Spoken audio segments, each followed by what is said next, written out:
कारोबारी हलके में पाकिस्तान के अंदर बड़ी मिलें बनी, बड़े कारखाने बने, बड़े बड़े कारोबार लोगों ने यहाँ पर किए, इंडस्ट्री को उरूज मिला। अगर आप अयूब खान के दौर को देखें तो उस वक्त पाकिस्तान में दुनिया के जो है ना वो बेहतरीन तरक्की याफ्ता और अमीर तरीन मुल्कों में पाकिस्तान का भी एक नाम आता था, और कोरिया से लोग यहाँ पर जो है ना मुलाजमत करने आते थे।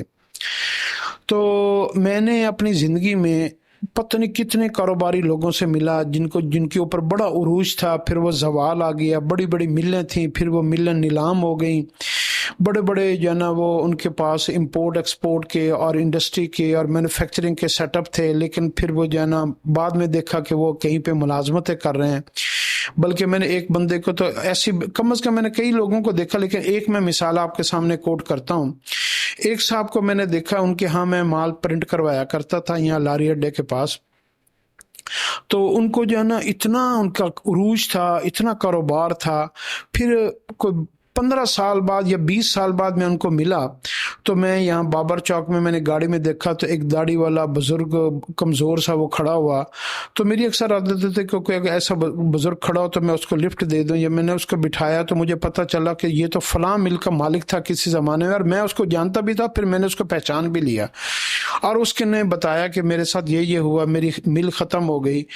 और वो फिर मैं ना फलां एक मिल वाले ने ना मेरी ज़कात लगाई हुई है, और मैं वो महीने की ज़कात लेने जा रहा हूँ। ये मैंने अपने, और एक और साहब को मैंने देखा कि जो बहुत बड़े ज़िम्मेदार भी थे, इंडस्ट्रियलिस्ट भी थे, और उनको फिर मैंने लाहौर के एक होटल में बर्तन धोते हुए और वेटर के, उनके बेटे को वेटर की नौकरी करते हुए देखा।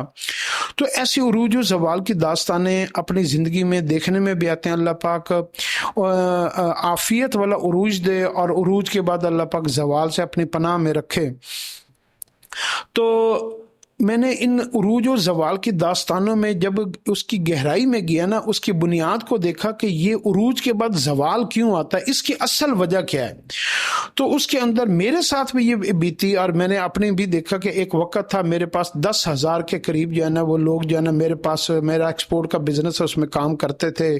डाइंग भी, ब्लीचिंग भी, प्रिंटिंग भी, और स्टिचिंग यूनिट मेरे बहुत बड़े बड़े थे, और एक्सपोर्ट बहुत होती थी किसी ज़माने में। तो मैं उस ज़माने से लेकर आज तक जो बिजनेसमैन है ना, ये हालात से नहीं घबराता कि कभी प्राइसेस कम हो गई, कभी ज़्यादा हो गई, कभी इन्वेस्टमेंट की कमी हो गई।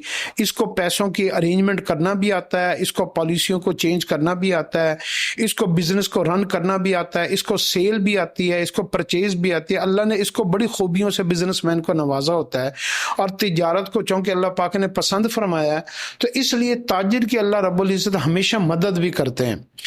ताजिर जब भी मार खाता है ना, जब भी मार खाता है, मिलों में अगर आप देखेंगे ना, मिलों में एक डिपार्टमेंट होता है जिसको हम परचेज डिपार्टमेंट कहते हैं। परचेज, उसका परचेजर जो 15, 20, 25, 30 या 50,000 तनख्वाह के ऊपर आता है, और फिर बाद में पता चलता है कि 2 साल बाद कि उसकी लैंड क्रूजर अपनी है, उसकी मिल अपनी है, और उसके पास कोठी अपनी है, और वो जो है ना इतना बड़ा अमीर हो चुका होता है कि वो जो है ना उसको किसी की परवाह नहीं होती, और वो परचेजर जो है ना बड़े करोड़ों में खेल रहा होता है। इसी तरीके से उसके अकाउंटेंट हो गए, इसी तरीके से उसके जो है ना कारीगर हो गए, उसके जो है ना पैकिंग वाले हो गए, उसके वर्कर हो गए, उसकी लेबर हो गई। ये सारे लोग असल में जो ज़वाल आता है ना बिजनेसमैन को, वो जहाँ से मार खा जाता है, जिनका वो मुकाबला नहीं कर सकता, वो अपनों से मुकाबला नहीं कर सका, क्योंकि सारी फैक्ट्री, सारा निज़ाम, उसके अकाउंट का, दफ्तर का वो निज़ाम तो उसके वर्कर, उसके स्टाफ, उसके मुलाजिम, उसके मैनेजर और इन लोगों के निज़ाम से चल रहा होता है। तो ये सारे लोग वो समझता है कि ये मेरे अपने हैं, तो इन लोगों में लॉयल्टी ख़त्म हो जाती है। मैंने अपने स्टिचिंग यूनिट के अंदर जो मेरी सिलाई सेंटर की जो फैक्ट्री थी, उसमें पता नहीं कितनी 500-400 के करीब फीमेल काम करती थी, मेल काम करते थे, डिपार्टमेंट्स अलग अलग थे। लेकिन कभी कोई दिन ऐसा नहीं होता था कि जब कोई ना कोई औरत या मर्द चोरी करता हुआ कपड़ा या कोई ना कोई चीज़ और वो हेरा फेरी करते हुए अकाउंटेंट और मैनेजर और स्टाफ ये लोग ना पकड़े ना जाएं। और इनकी इतनी लॉयल्टी मशकूक हो गई थी, इतनी इनके अंदर सफाकी थी और इतनी डिसऑनेस्टी थी कि मैं कभी भी अपने कारोबारी हालात से नहीं घबराया कि आज प्राइस बढ़ गई, आज प्राइस कम हो गई, आज ये होगी, आज वो हो गया। हालात से नहीं घबराता बंदा, लेकिन बंदा अपने इर्द गिर्द के लोगों से घबरा जाता है। और जब मैंने देखा कि मेरे तो मैनेजर जिसको जो 50,000 का भी वैल्यू नहीं रखता था और उसको मैंने काम सिखाया, मैंने ऐसे 4 से 5 मैनेजर रखे जिनको मैंने काम सिखाया, उनको अलिफ बे भी नहीं आती थी, उसको एज ए जो है ना पहले अपने पास जॉब पे रखा, उसको कपड़े की यानी कपड़े के नामों का भी नहीं पता था कि इस कपड़े को क्या कहते हैं, इस कपड़े को क्या कहते हैं। फिर मैंने उसको जीएम बनाया जो 20-25 हजार के लेवल का बंदा था, 2 साल में 4-4 लाख रुपए की तनख्वाहों के ऊपर ले गया। और उन लोगों ने जब डिसऑनेस्टी और बेवफाई और गद्दारी और ब्लैकमेलिंग और चोरी और हेरा फेरी और कंपनियों को हमें कुछ बताना, बाहर जाके कंपनियों के साथ बाहर बाहर से कोई और डील करके आना, और कोई मैनेजर उसमें मैंने सब लोगों को देखा, मैंने दाढ़ियों वालों को भी रखा, मैंने नमाजी लोगों को भी रखा, मैंने बड़े बड़े जो अपने आप के बड़ी हम ये भरते हैं ना कि हम बड़े ईमानदार, हमारा खानदान ऐसा, हमारा ये वो, उनको भी रखा। आप यकीन कर लें लॉयल्टी मैंने किसी में नहीं देखी, ना मैं जीएम से लेकर और या ना वर्कर तक। बड़ा मुश्किल होता है कोई इल्ला माशाअल्लाह। तो ये जो लॉयल्टी जो है ना ये बड़ी कीमती चीज़ है, वफादारी और मुखलिसपन और ईमानदारी और सच्चाई। अगर आपको अपनी ज़िंदगी में कभी कोई बावफा शख्स मिल जाए, कोई वर्कर मिल जाए, कोई लोग मिल जाए, कोई दोस्त मिल जाए, तो इसलिए बड़े हमारे बुजुर्ग इसलिए तो नहीं कहते कि उनकी कदर करना, उनको संभाल कर रखना। तो एक तो जो है ना इन बिजनेसमैन जो है ना इन चीज़ों से हमेशा मार खाता है, और उसके जवाल की वजह लोग समझते हैं कि ये कारोबार में ये नुकसान हो गया, कारोबार में वो नुकसान हो गया। आप जब भी उसकी तह में जाएंगे, उसको ढूंढेंगे, तलाश करेंगे, आप बुनियाद देखेंगे कि उसके अंदर उसके अपने ही स्टाफ में से, लेबर में से, लोगों में से कोई ना कोई बंदा ऐसा होगा जिसने उसकी जड़ों को खोखला किया होगा। तो आप अपने बिजनेस करते हुए, कारोबार करते हुए, ये जो अंधा एतबार होता है, ब्लाइंड ट्रस्ट होता है ना, इनसे आप अवॉइड किया करें। और हजूर सल्लल्लाहु अलैहि वसल्लम का भी हयात तय्यबा का एक मामूल था कि आप जब किसी एक सहाबी को किसी बात के ऊपर जो है ना वो करते थे ना, जिम्मेदारी सौंपते थे, तो आप उसके ऊपर एक और सहाबी को लगाते थे कि इसकी खबर जो है ना किसी और इसकी खबर रखे ताकि ये क्या करता है क्या नहीं करता। इसकी वजह ये नहीं थी कि वो सहाबी के ऊपर एतबार नहीं था, वजह ये थी कि उसको इस मामले की नजाकत का पता ना चले और वो इस बात का जिक्र किसी से कर दे, और जो है ना वो उससे जो है ना वो जो पॉलिसी और जो प्लान होता है उसको नुकसान ना पहुंच जाए। तो आपने ये सारा जो है ना चेक एंड बैलेंस आप सल्लल्लाहु अलैहि वसल्लम ने भी रखा है। तो ये सुन्नत रसूल भी, और अल्लाह रब्बुल इज़्ज़त भी मोमिन को यही कहते हैं कि मोमिन अपनी आंखों को खुला रखे और अपनी जो है ना बिल्कुल झल्ला मल्ला मोमिन अल्लाह को भी पसंद नहीं है, एक्टिव होकर काम करें।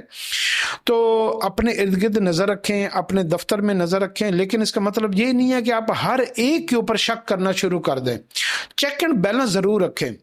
देखें उलमा ने लिखा, एक फतवा दिया है कि गुनाहगार जो बंदा चोरी करता है ना, अकेला गुनाहगार वो चोरी करने वाला गुनाहगार नहीं होता, बल्कि उसका मालिक भी कुछ ना कुछ उसमें गुनाहगार होता है कि मालिक ने उसको चोरी करने का मौका क्यों दिया है। चोर को भी चोरी करने का जब मौका मिलता है ना, तो चोर उस वक्त चोरी करता है, ना कि हर वक्त वो चोरी कर सकता है। अगर आप गोरों में देखें ना तो गोरों ने क्या किया, वह गोरों ने चोरों को, डाकुओं को, लुटेरों को, फराडियों को और धोखेबाजों को ऐसे एक सिस्टम में बांधा हुआ है, एक ऐसा सॉफ्टवेयर उन्होंने बनाए हुए हैं, ऐसा चेक एंड बैलेंस किया हुआ है, जगह जगह उसकी जो है ना वो उसके ऊपर ऐसी हर्डल्स डाली हुई हैं कि वहाँ चोर को भी चोरी का मौका नहीं मिल सकता। जैसे आप देखें बैंक में चले जाए ना, तो बैंक में एक कैशियर के पास लाखों करोड़ों रुपए आता है जाता है, लेकिन वो कभी 1 रुपया भी चोरी करके नहीं जा सकता, क्योंकि उसको उसके सिस्टम ने बांधा हुआ है, उसके सॉफ्टवेयर ने बांधा हुआ है। वरना किस बंदे का दिल नहीं करता कि वो लाखों रुपए रोज हाथों से गुजरे और वो अपने माँ बाप का इलाज इलाज ना करवा सके, उसके अपने पैसों से घर ना बना सके, और वो तो अंदर का दिल तो इंसान के जो है ना सारा गुनाहगार है। तो सिस्टम जो है ना, सिस्टम का मतलब ये होता है चेक एंड बैलेंस। तो गोरों ने क्या किया, अपने सिस्टम को बड़ा हार्ड एंड फास्ट कर लिया। वरना आप अंग्रेजों में, यूरोप अमेरिका में आपने कई वाकया सुने होंगे कि थोड़ी देर के लिए 2 मिनट 4 मिनट 5 मिनट के लिए किसी स्टोर के अंदर लाइट चली गई और वहां ऐसी भगदड़ मची कि लोगों ने लाखों करोड़ों रुपए के शोकेस और जो है बिल्डिंगें और अलमारियों के अंदर से और शेल्फों के अंदर से माल चोरी कर लिया, और 1 मिनट में पूरा का पूरा स्टोर जो है ना वो उजड़ गया। और इतनी जो है ना, यहां से उनका पता चलता कि उनके अंदर जो है ना, अंदर का इंसान उनका कितना बड़ा चोर है। तो वहां पे उन्होंने अब जब देखा कि इतने सिस्टम हैं और इतना हम डायरेक्ट चोरी नहीं कर सकते, तो यूरोप अमेरिका में लोग किस क्राइम में चले गए, वो व्हाइट कॉलर क्राइम में चले गए। व्हाइट कॉलर क्राइम ये होता है कि आप जो है ना लिखा पढ़ा फ्रॉड करें, बैंकों से फ्रॉड करें, बिजनेस में फ्रॉड करें, लोगों के साथ, लोगों के ट्रस्ट के साथ खेलें, लोग कंपनियों के साथ फ्रॉड करें, और वो ऐसे तरीके से फ्रॉड करें कि किसी की आप पूरी पॉलिसी को चोरी कर लें, किसी के पूरे डिजाइन को चोरी कर लें, किसी की स्ट्रेटेजीज को चोरी कर लें, और उससे फिर अपने बिजनेस को रन करें। तो व्हाइट कॉलर का बड़ी मल्टीपल किस्म का व्हाइट कॉलर क्राइम है। मुझे एक वाकया याद आ गया, जब मैं एक्सपोर्ट करता था तो उस जमाने में हमारे एक दोस्त से, तो उनको जो है ना बाहर के मुल्क से ना एक ऑर्डर आया तकरीबन 100 कंटेनर का। उसने उसको कुछ एडवांस में भेज दिया। उसने कहा जी 100 कंटेनर मैंने इकट्ठा तैयार करवाना है, तो ये डिज़ाइन है और ये जो है ना माल है और इस तरीके से ये पैकिंग है, तो आप ये, मैं आपको एडवांस भेज रहा हूँ, तो आप मुझे जो है ना ये मुझे माल तैयार करके दें। अब उसने जब 100 कंटेनर का माल तैयार कर लिया, अब तो वो उसका, उन्होंने कहा कि मैं आके ना इसकी ना वो इंस्पेक्शन करता हूँ। आके इंस्पेक्शन की तो उसने उसमें से कुछ नुक्स निकाला, और नुक्स निकाल के कहा कि आप यूं करें, मुझे ना इसमें से 1-2 कंटेनर पहले भेजे, मैं इसकी मार्केटिंग कर लूं, और मार्केटिंग करके मैं अपने स्टोरों के ऊपर अपने जो है ना कस्टमर को एक एक सैंपल देकर, तो मैं 2-3 कंटेनर से ना मैं माल जो है ना अपने कस्टमर्स को पसंद करवा के, तो बाकी कंटेनर मैं आपसे मंगवाता हूं कि किसको कितना माल देना, कितनी क्वांटिटी किसको देनी है।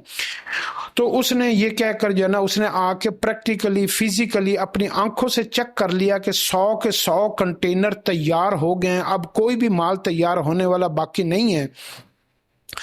तो उसने जब माल सारा देखकर वो वापस चला गया, और उसने जो है ना 2 कंटेनर का माल मंगवाया, उसके उसने पैसे भी दे दिए, एडवांस भी उसने उसके पास रखा, और वो माल तकरीबन को बनता था कोई 8-10 अरब रुपए का। तो जब उसने देखा कि माल इतना ज्यादा है, ये पता नहीं 10-12 अरब का नहीं था, तकरीबन को 1.5-2 अरब रुपए का माल था जहां तक मुझे याद है, क्योंकि उस जमाने में ना एक 40 फीट कंटेनर की वैल्यू ना तकरीबन कोई 1.5 से 2 करोड़ रुपए होती थी। तो वो उसने जब माल मंगवाया ना, तो वहां पर उसने बैठकर कहा जी आपका जो माल है ना उसके क्वालिटी में ये प्रॉब्लम आ गई, उसमें ये मसला आ गया। उसने उसमें से कीड़े निकाले, कीड़े निकाल के बाकी जो 100 में से 2 कंटेनर तो ले लिए थे, 98 कंटेनर उसने रिजेक्ट कर दिए। और जब 98 कंटेनर उसने रिजेक्ट किए, तो अब ये जो बंदा, इसने कुछ मार्केट से उधार उठाया था, कुछ बैंक से लोन लिया था, कुछ इधर दोस्तों से पकड़े, को खानदान की से पैसे पकड़े, को लोगों, उसने पता नहीं कहां से कि मुझे बहुत बड़ा ऑर्डर आया, मुझे एडवांस भी आया हुआ है। तो उसमें से 10-20 करोड़ रुपए एडवांस भी आया हुआ था। तो वो बड़ा मुतमईन था कि मेरा माल तो अब इसने उठाना ही उठाना है। तो उसने सारा माल तैयार कर लिया, लेकिन गोरे ने गेम खेली कि सारा माल इकट्ठा तैयार करवाया और माल को देख भी गया कि सारा रेडी है। फिर उसने उन डिजाइनर को, उस जिस मुल्क के लिए उसने माल तैयार करवाया था, अपने मुल्क में उस डिजाइनर को रजिस्टर्ड भी करवाया कि मेरे अलावा ये डिजाइन कोई बंदा बेच ना सके। तो वो डिजाइन भी रजिस्टर्ड हो गया, पैकिंग भी रजिस्टर्ड हो गई, ब्रांड भी रजिस्टर्ड हो गया। तो अब इसको उसने कहा कि मैं तो ये माल नहीं उठा सकता, तो मैं सारा माल रिजेक्ट करता हूँ, मेरा एडवांस तुम रख लो, मुझे लॉस हो गया, ये हो गया, वो हो गया, मैं उजड़ गया। उसने अपना रोना पीटना डाल दिया उल्टा। फिर उसने क्या किया कि उसने अपने सके दोस्त या भाई को ना एक और कंपनी उसने बनाकर दी हुई थी। 1 महीने बाद उसने इस बंदे ने क्या किया कि अब लोगों ने अपने पैसे मांगने शुरू कर दिए। तो ये बेचारा क्या करता ना, ये उस मुल्क में बेच सकता था और लोकल बेचता तो वो 1.5 अरब रुपए का माल सारा 10-15 करोड़ रुपए में बिकता था तोल के माल। तो इसने जो है ना उस मुल्क में बेचने की कोशिश की, तो पता चला डिजाइन रजिस्टर्ड है। जब ये थक गया तो इसको समझना है, तो उसको जो है ना उस गोरे के दूसरे कंपनी से जो उसके दोस्त की थी या भाई की थी, वहां से उसको मेल आई कि do you have any stock, और उसने उसके ऊपर 50% डिस्काउंट मांगा। 50% डिस्काउंट के ऊपर उसने वो माल लिया और 50% डिस्काउंट के साथ वो माल सारा उसको शिप हुआ, और यूं जाके उसको जो है ना वो प्राइस जो है 50% उसको कम मिली जो मार्केट की प्राइस। मिसाल के तौर पर $10 एक आइटम की कीमत थी, तो वही माल उसको $5 में मिला। और 100 कंटेनर के अब अगर आप वैल्यू लगाएं और फिर 50% इसका डिस्काउंट लगाएं, तो फिर देखें गोरों ने एक ही गेम के साथ, जिसको व्हाइट कॉलर क्राइम कहते हैं, लोग गोरे इस तरह के भी गेम खेलते हैं कि उसने कितने पैसे कमाए होंगे। तो गोरों को आप ये जो बहुत ज्यादा आप हम लोग अपनी जुबाने पे हमने ये लिखा हुआ है ना, बड़े ईमानदार हैं, बड़ा ऑनेस्ट है, बड़ा फलाना है, बड़ा फलाना है। जितना व्हाइट कॉलर क्राइम गोरों के अंदर है, आपकी सोच है कि वो किस तरीके से जो है ना बिजनेसमैन पाकिस्तान, इंडिया, बांग्लादेश उन लोगों को ब्लैकमेल कैसे करते हैं। चाइना को जो उन्होंने वो ब्लैकमेल आज तक नहीं कर सके, उसकी वजह यह है कि चाइना की सेल की पॉलिसी टोटल डिफरेंट है। जो भी कस्टमर चाइना के साथ इस तरह का फ्रॉड करने की कोशिश करता है, तो चाइना ने हर मुल्क के अंदर अपना चाइना टाउन बनाए हुए हैं। चाइनीज बड़े बड़े वहां पे इंपोर्टर और वहां बड़े बड़े इंडस्ट्रियलिस्ट, सेलमैन, बिजनेसमैन बैठे हुए हैं। तो वो क्या करते हैं, अपना सारा माल उस चाइनीज को देते हैं। वो कोर्ट के मामलात को भी देखता है, वो सारे मामलात को देखकर वो माल जो है ना वो कहीं ना कहीं उसको सेल आउट कर लेते हैं और डबल कीमत पे बेचते हैं। तो चाइना के पास अपने वेयर हाउसेज होते हैं, चाइना के पास अपने इंपोर्ट लाइसेंस होते हैं। चाइना ने पूरा स्ट्रीमलाइन गवर्नमेंट की हेल्प के साथ पूरे सिस्टम को ऑर्गेनाइज किया हुआ है। और हमारे यहाँ हर बिजनेसमैन इंडिविजुअली अकेला जंग उसको लड़नी पड़ती है। पैसा भी उसने इकट्ठा अकेले करना है, माल भी उसने खुद बनाना है, माल एक्सपोर्ट भी खुद करना है, उसको देखना भी खुद है, और अगर कभी उसको नुकसान हो जाए तो उसको फेस भी खुद करना है। तो वन मैन शो जो होता है ना, ये कभी कभी तो बहुत ज्यादा खतरनाक हो जाता है। और अगर आपको गवर्नमेंट की सपोर्ट ना हो, आपको इदारों की सपोर्ट ना हो इंटरनेशनल मार्केट में, तो फिर आप जो है ना ज्यादा देर सरवाइव नहीं कर सकते। और हमारे मुल्क में जो एक्सपोर्ट को, इंडस्ट्रियलिस्ट को, बड़ी बड़ी मिलों को जो और मैन्युफैक्चरिंग सेटअप को जो बड़ा बड़ा बहरान आया ना, लोग उरूज से जवाल की तरफ आए हैं। लोग अपनी स्टोरियां नहीं बताते, ना शेयर करते हैं, क्योंकि हर एक की स्टोरी इतनी दर्दनाक, इतनी खतरनाक है। और कईयों को तो शर्म आती है कि यार मेरे साथ ऐसा हो गया, लोग क्या कहेंगे, लोगों का मेरे ऊपर से एतबार उठ जाएगा, मेरी ट्रस्ट, मेरी मार्केट, मेरी गुडविल जीरो हो जाएगी। तो लोग अपनी स्टोरीज को शेयर नहीं करते। तो इस वजह से भी जो है ना वो, वरना हर एक की स्टोरी बड़ी खतरनाक है कि उसको जो है ना उरूज से वो जवाल में कैसे आया। तो और बहुत सारी हम वो समझ रहे होते हैं कोई और स्टोरी को, लेकिन असल में होती अंदर कोई और स्टोरी है।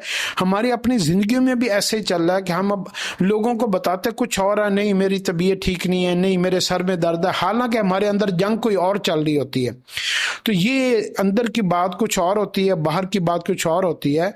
तो अंदर से अल्लाह पाक से ये मांगा करें कि अल्लाह पाक आपको, ये बिजनेसमैन जब भी हारा है ना, वो लॉयल्टी के हाथों हारा है कि बाहर का उसका कस्टमर, उसका परचेजर, उसका बायर भी उसको लॉयल नहीं मिला, और उसके अपना जो वर्कर है वो भी उसको लॉयल नहीं मिला।